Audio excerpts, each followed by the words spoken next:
Next day हो चुका है और मेरी सिस्टर जो हैं वो निकल चुकी हैं होटल से तकरीबन सुबह के 12 बजे ब्रेकफास्ट करके।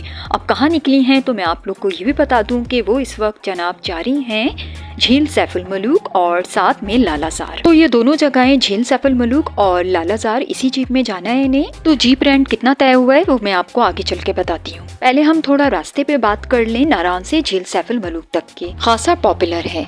अब पॉपुलर किस लिए है? जाहिर सी बात है, इतना खूबसूरत ये रास्ता है इसीलिए हर किसी को ये रास्ता पसंद है। अब बात की जाए कि ये झील नारान से कितनी दूर है तो 9 किलोमीटर का रास्ता है ये। 9 किलोमीटर तक का तो ये सिर्फ रास्ता है, लेकिन झील तक पहुँचते पहुँचते तकरीबन 1.5 से 2 घंटे लग जाते हैं। पूरा का पूरा रास्ता ही ऑफ रोड है। अच्छा, इस झील को देखने का जो बेहतरीन टाइम है वो भी मैं आपको बता दूं, जून से सितंबर तक का टाइम है, क्योंकि ये समर सीजन होता है तो ये रोड जो है ये खुली भी होती है। अदरवाइज पूरा साल ये जो रोड है ये बर्फ से ढकी रहती है। अभी जुलाई के मंथ में भी आपको खासे ग्लेशियर देखने को मिलेंगे इस रोड पे। इन शॉर्ट ये कि नारान से झील सैफुल मलूक तक का जो ट्रैवल है वो खासा एडवेंचरस और मेमोरेबल रहता है। अब मैं फटाफट से आप लोगों को जीप रेंट भी बता दूं तो नारान से झील सैफुल मलूक और लालाजार तक का जो जीप रेंट तय हुआ था वो 9000 था।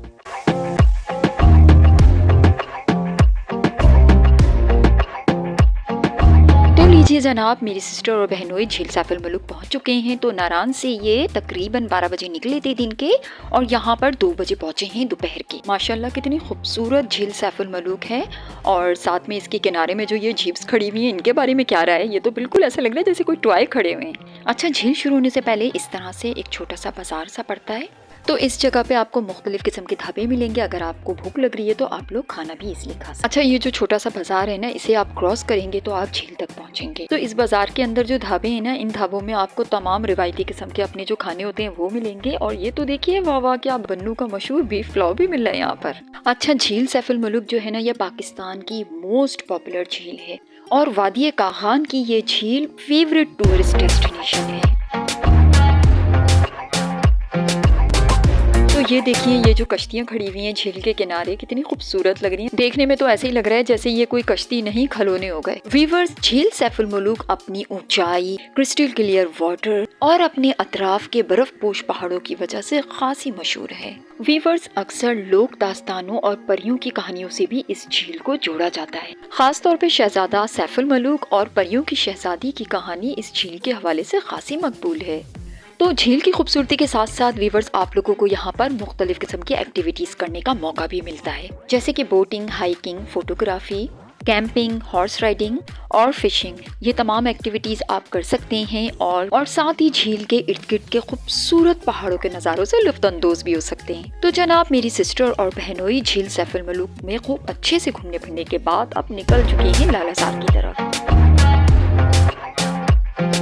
आप में से वो लोग जो अब तक लालाजार नहीं गए हैं तो वो लोग यही कह रहे होंगे कि लालाजार क्या है। तो मैं उन तमाम लोगों को बताती चलूं कि लालाजार एक बहुत ही खूबसूरत घास का मैदान है जो अपने कुदरती मनाजिर और सरसब्ज़ व शादाब मैदानों की वजह से जाना जाता है। तो नारान से लालाजार तक का जो टोटल डिस्टेंस है वो 21 किलोमीटर है और अगर टाइम की बात की जाए तो 1.5 से 2 घंटे बाई जीप लग जाते हैं। लालाजार 10,500 फीट की बुलंदी पर वाक़ई बहुत ही खूबसूरत घास का मैदान है। इस इलाके की खूबसूरती की बात की जाए तो ये इलाका टूरिस्ट को बेहतरीन ट्रैकिंग के मौके फराहम करता है और साथ ही लालाजार मुख्तलिफ किस्म के जंगली फूलों और पहाड़ों के दिलकश नज़ारों के लिए भी जाना जाता है।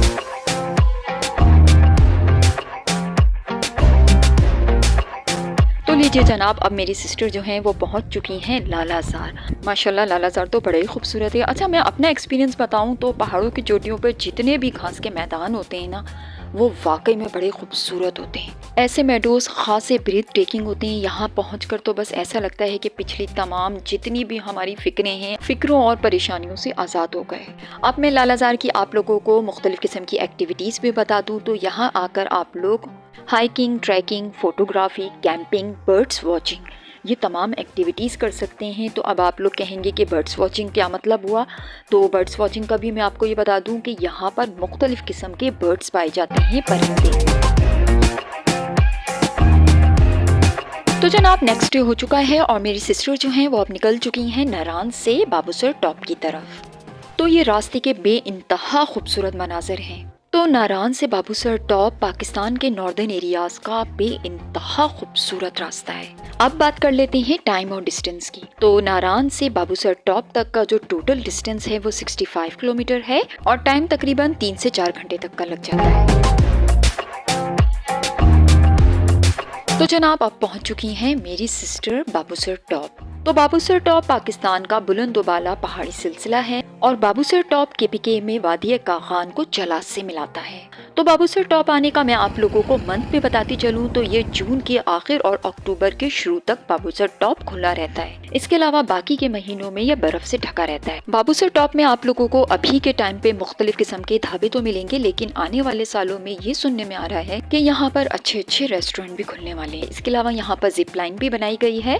तो जिप लाइन का मैं आप लोगों को किराया बताती चलूँ तो 1000 रुपीज है पर हेड। अब गाड़ियों की पार्किंग की बात कर लें तो छोटी गाड़ी की जो पार्किंग फीस है वो 100 रुपीज है और बड़ी गाड़ियों की पार्किंग 250 रुपीज है। इसके अलावा यहाँ पर मुख्तलिफ किस्म के झूले भी लगाए गए हैं जिसके मुख्तलिफ किस्म के चार्जेस हैं। तो वीवर्स मैं बाबूसर टॉप 2019 में आई थी, तब तो ना मुझे जिप लाइन यहाँ पर नजर आई और ना ही ये झूले वगैरह नजर आए। इंशाल्लाह जब मैं खुद यहाँ आऊंगी तो तब तो मैं और भी ज्यादा आप लोगों के लिए इंफॉर्मेटिव व्लॉग बनाऊंगी। इसके अलावा ये है कि यहाँ पर वॉशरूम की फैसिलिटी भी अवेलेबल है। अब सबसे अहम बात यहाँ के वेदर कंडीशन की बताती चलूँ तो समर सीजन में यहाँ का जो टेम्परेचर है वो 3 से 11 सेंटीग्रेड के दरमियान रहता है।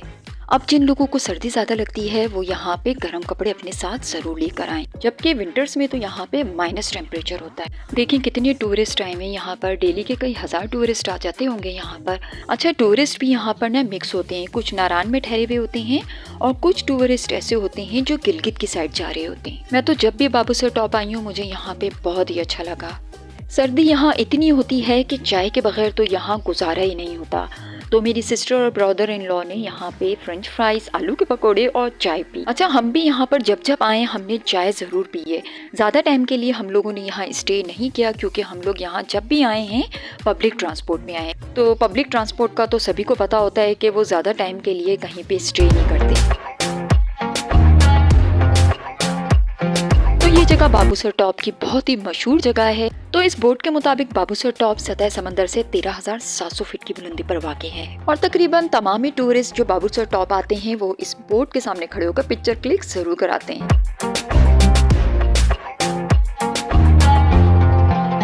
तो जनाब इस वक्त शाम के 5 बज रहे हैं और मेरी सिस्टर निकल चुकी हैं बाबूसर टॉप से वापसी की तरफ। तो आज नाइट स्टे का इन लोगों ने बटाकुंडी की तरफ सोचा है, तो मेरी सिस्टर जो हैं वो बटाकुंडी की तरफ जा रही हैं। तो रास्ता बहुत ही ख़तरनाक है। बाबूसर टॉप से अगर आप चलास की तरफ जाते हैं तो वो भी सारा उतराई वाला रास्ता है और अगर आप बाबूसर टॉप से नारान वाली साइड की तरफ जाते हैं तो तब भी आपको रास्ता उतराई वाला ही मिलना है। तो दोनों तरफ आपको पहाड़ी सड़क मिलेगी, डीप स्लोप है यहाँ पर, तो आपने गाड़ी खासी एहतियात से चलानी है। तो इस तरह के पहाड़ी इलाकों पे आने के लिए आपकी गाड़ी का फिट होना बहुत ज़्यादा ज़रूरी है। टायर परफेक्ट होने चाहिए गाड़ी के और साथ में गाड़ी में फ्यूल भी खासी मिकदार में होना चाहिए। और सेकंड ये कि फर्स्ट एड बॉक्स भी आपके पास होना चाहिए और साथ ही खाने पीने की चीज़ें भी होनी चाहिए।